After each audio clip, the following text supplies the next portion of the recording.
Hello everyone. आज हम start करेंगे सीपीसी, जो कि है सिविल प्रोसीजर कोड 1908 की।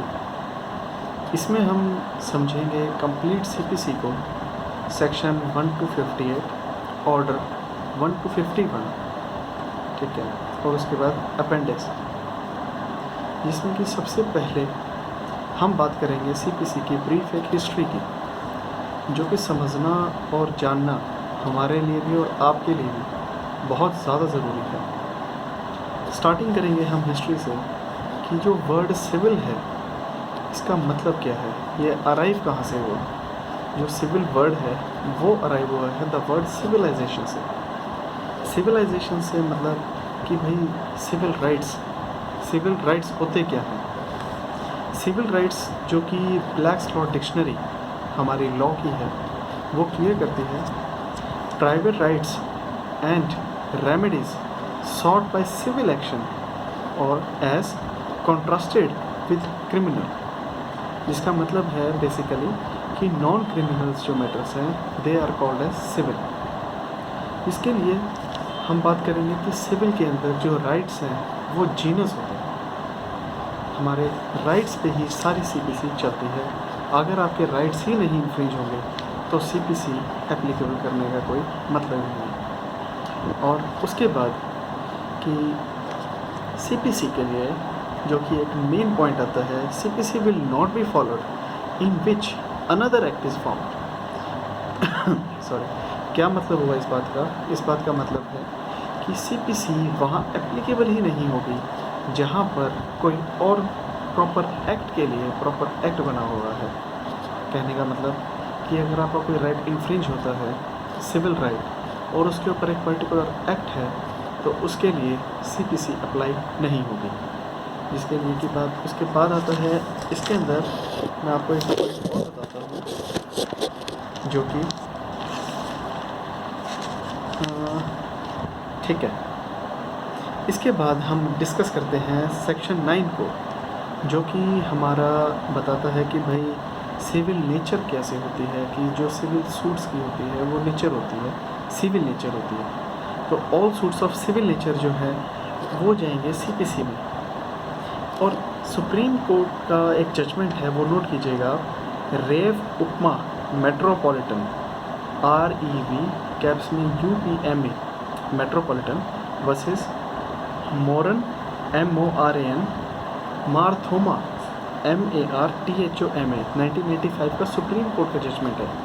इसमें सुप्रीम कोर्ट ने क्या हेल्ड किया था? इसमें सुप्रीम कोर्ट ने बोला था कि ना कि सिर्फ सिविल बल्कि सिविल जैसा सूट भी सीपीसी में अप्लाई होता है। बहुत बड़ा पॉइंट है ये, नोट कीजिएगा। सुप्रीम कोर्ट की जजमेंट है, लैंडमार्क जजमेंट है। जुडिशरी के मेंस के एग्ज़ाम्स में ज़रूर पूछ लिया जाता है, 10 मार्क्स का क्वेश्चन बनता है इसके ऊपर। तो उसके बाद हमारा पॉइंट आता है कि कॉज ऑफ एक्शन। जब आप कोई सूट डालेंगे तो उसके लिए कॉज ऑफ एक्शन होना बहुत ज़्यादा ज़रूरी है। कॉज ऑफ एक्शन ही होगा तो ही उसके ऊपर सूट जाता है। तो कॉज ऑफ एक्शन क्या होते हैं? कॉज ऑफ एक्शन का मतलब it is not synonymous with incident. With an incident multiple action arises, कि जो भी आपका कोई एक्शन हुआ है, कोई भी एक्ट हुआ है, उससे मल्टीपल एक्शन अराइज होते हैं, जिससे कि हमारा कॉज ऑफ एक्शन अराइज होता है। और उसके बाद बात आती है कि भाई all bundles of fact should be put together, if not then estoppel of right is applied which is given under order 2 rule 2। जिसका बेसिकली मतलब है कि जो भी आपका एक्शन अराइज हुआ है, जो भी एक एक्ट से अराइज हुआ है, वो हमारा एक ही सूट के अंदर आना चाहिए। जो कि बात बोलता है कि आपको अगर कोई भी एक्ट हुआ है तो उसके अंदर मल्टीपल एक्शंस अराइज हुए हैं तो वो सभी के सभी एक्ट आपको एक साथ सिविल सूट में डालने पड़ेंगे। अगर आप उनमें से कोई भी एक्ट को स्किप करते हैं तो उसके ऊपर एस्टॉपल लग जाएगा, जो कि हमारा ऑर्डर 2 रूल 2 डिफरेंट है। इसके ऊपर हमारे पास सुप्रीम कोर्ट की एक जजमेंट है, जो कि है Rajasthan high court advocate association versus union of India 2001 supreme court. ये बोलती है every fact which would be necessary to prove in order to support his right to the judgment of court must be put up together, otherwise it is completely cause of action. ठीक है, उसके बाद हमारे CPC के history के बारे में आपने जितना जान लिया मोर देन सफिशिएंट है. ठीक है, आपको बस अपने बैक ऑफ द माइंड में ये बात रखनी है CPC की हमेशा. ठीक है, और उसके बाद हमारी जो CPC है वो आती है ऑर्डर 1 से स्टार्ट होती है. ऑर्डर 1 जो कि बोलता है who will be parties to the suit, necessary parties की वो बात करता है.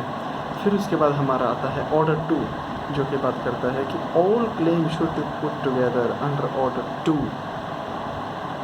जो कि मैंने आपको पहले भी आपको थोड़ी देर पहले ही डिस्कस किया. ऑर्डर 2 के अंदर हम सारी की सारी बात डिटेल में जो भी आपको रिलीफ चाहिए सब डिटेल में बताएंगे. अगर आप नहीं बताते हो तो आपके ऊपर स्टॉपर लग जाएगा. तो फिर उसके बाद हमारा ऑर्डर 1 ऑर्डर 2 के बाद ऑर्डर 6 आता है जो कि हमें बताता है principle of writing the petition, जिसका मतलब कि जो भी आपका सिविल सूट बनता है उसकी जो पिटीशन फाइल होगी, पिटीशन आप कोर्ट में डालेंगे, that must be in A proper format and what it should contain and what it should not contain. That is given in order 6.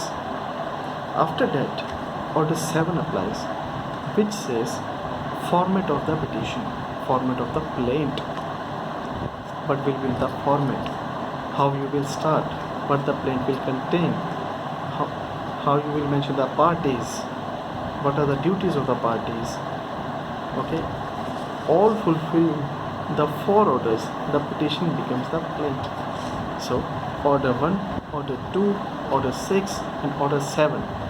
After applying all these 4 orders, a petition is formed. So after the filing of a petition, the summon or notice is sent to the parties. After that, parties file a written statement, then the suit begins. Okay, so ऐसे करके सारा हमारा civil का जो है वो suit चलता है. उसके बाद हमारा जो ऑर्डर 10 है वो बात करता है जुडिशियल सेपरेशन की. ठीक है, जुडिशियल सेपरेशन से मतलब है कि जो भी हमारे सिविल के सूट्स हैं सारे के सारे प्लेंट से नहीं बनते. कई हमारे सूट्स पिटीशन से बनते हैं, जैसे कि is the degree of the HM Hindu marriage act is equivalent to the order 2 clause 2. In Hindu marriage act it start with the petition. बहुत ही नोट करने वाली बात है कि जो हमारा हिंदू मैरिज एक्ट है वो पिटीशन से स्टार्ट होता है. तो बेसिकली आज के लेक्चर में आपने समझा कि जो CPC है उसकी हिस्ट्री क्या है, CPC वर्ड कहाँ से आया, CPC का मतलब क्या है. ठीक है, क्रिमिनल से अलग है. और उसके बाद हमने आपको बताया कि ऑर्डर 1 से लेकर ऑर्डर 7 तक कि ऑर्डर 1, ऑर्डर 2, ऑर्डर 6, ऑर्डर 7 ये 4 मिलकर हमारी प्लेंट बनाते हैं या पिटीशन बनाते हैं. ठीक है, तो बेसिकली आज के लेक्चर में हमने आपको इतना समझाया.